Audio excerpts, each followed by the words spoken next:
Hey guys, welcome back again from Leeds, Alabama. Leaving the America's Best Value Inn Lodge. Can't remember what it's called. Anyway, if you are coming to the Barber Museum and you don't want to pony up for the brand new Hyatt, this is a great place to stay. It's basic, but everything worked perfectly. No complaints. 66 a night, 65, something like that. No problems. So I'm on my way back now. Beautiful morning. Made the decision to start after sunrise this time. And I'm taking a different way back. There is a route that's rated number 4 in all of Alabama for motorcycles. Now, I'm not expecting anything like Tail of the Dragon, but from the maps it looks really nice. And it happens to start just a mile down the road here, right from the hotel. And it's on the way home. I'm going to take that. It's State Route 25. And it goes all the way down to US 231, which I'll then take south all the way into Florida. So it should be a beautiful start to the morning. Let's check it out. Clearly, no emissions testing here. Nice little downtown here. Actually reminds me of a lot of towns where I grew up in Michigan.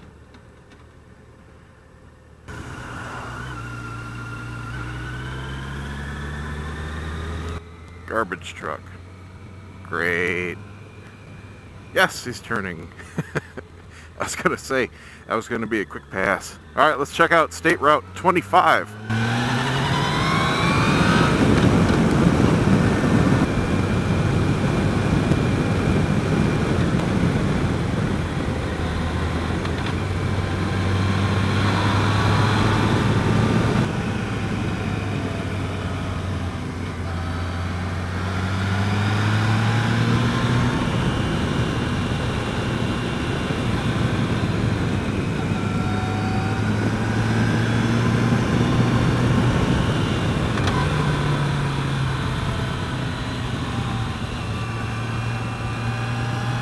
Very nice curves. Beautiful road too.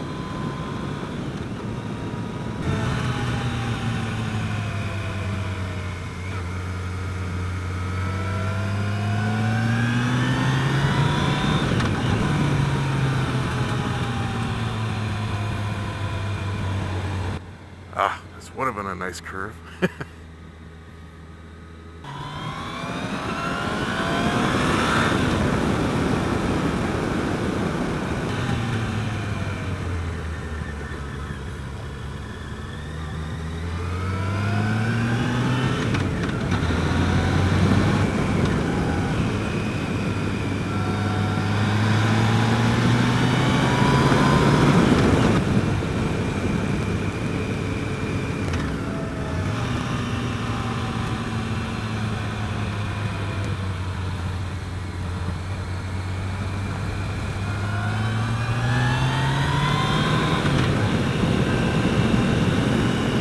Beautiful scenery.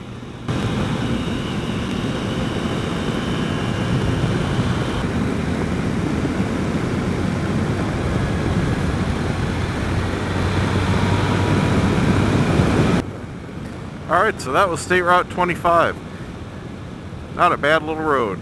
Obviously nothing like 100 others in Tennessee, Georgia, or North Carolina, but you know what? That was 100 times better than anything in Florida.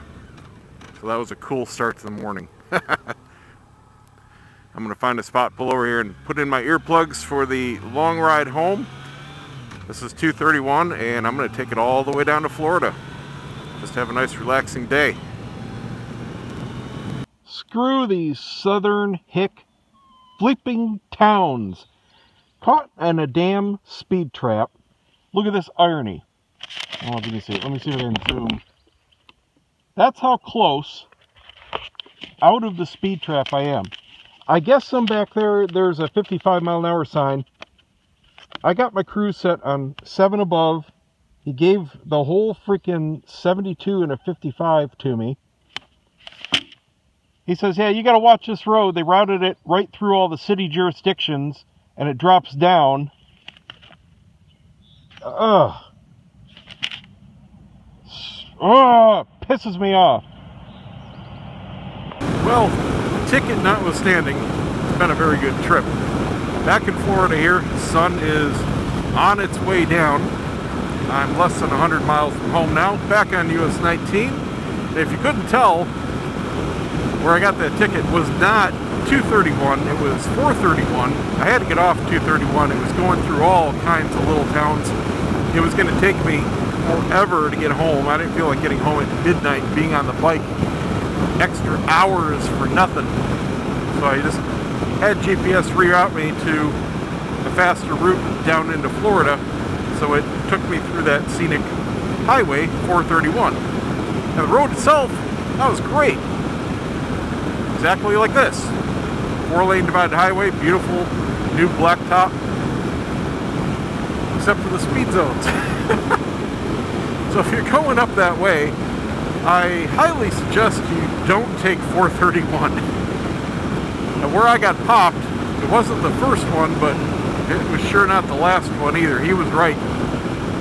You know, he warned me when I'm going through those towns, there's a lot of them, all the way to the state line. And he wasn't kidding, that's for sure.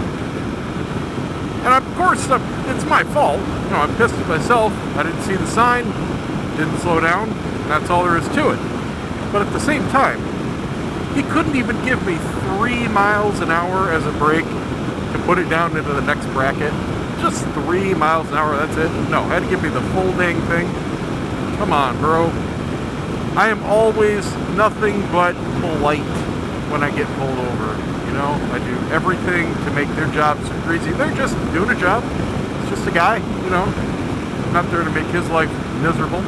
I pull over right away. I never run. I never bullshit him. I never give him a story. Nothing. Turn the key off. Hands in plain sight. Yes, sir. Yes, sir. Stuff's all in order. And that's it.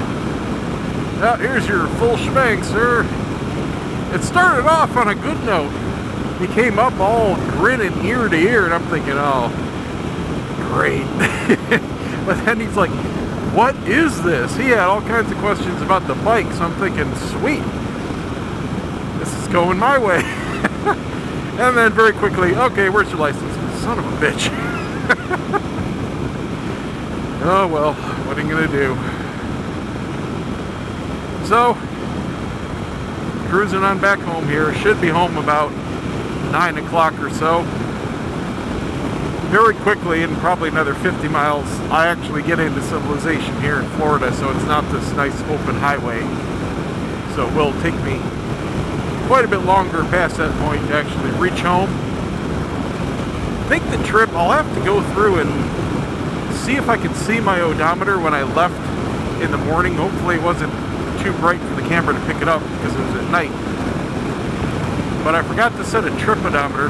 I can look on my spot wallet trip, and I think that should have my total mileage, but I didn't have that on the whole time. I just had it going up and then today going down, just so my wife can see where I am.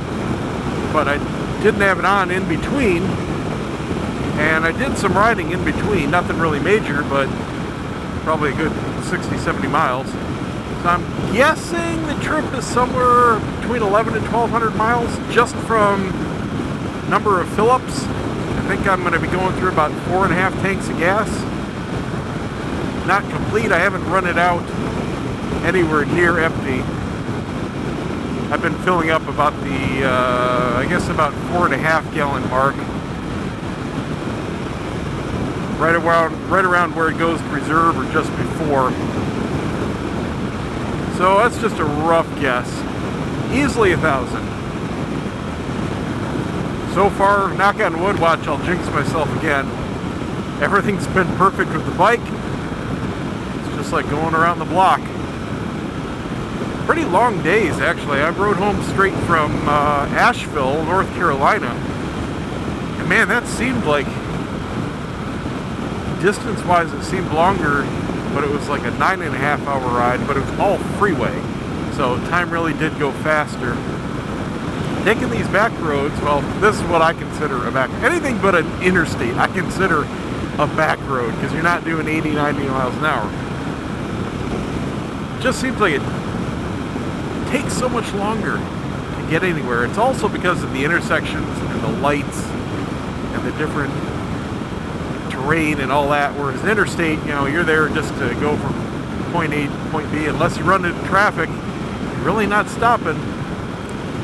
And I do like that sometimes, but when it's a trip like this where getting there is part of the fun, I didn't want to just do that, you know. Plus it eats up the tires a lot faster. Heat is what really kills your tires, and long multi-hour stretches on the freeway flattens them out pretty darn quick. I just filled up and I just checked my rear tire here. It really wasn't flattened out when I left at all. Still had the slightest of curve left, even to the center. Now it's definitely, Jesus, this is a speed zone. 65, 55, 45, 35 in like what? 300 feet?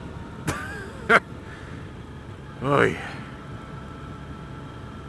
There was a town like this also here in Florida that was so corrupt from these kinds of speed traps that the state shut down their police department. It was that bad.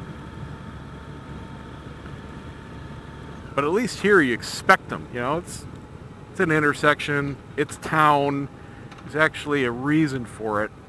That's the other thing I'm a little pissed about, is there was nothing in that or many of the other little 55 zones that I went through on that highway. Nothing. No intersection, not going through anything, nothing.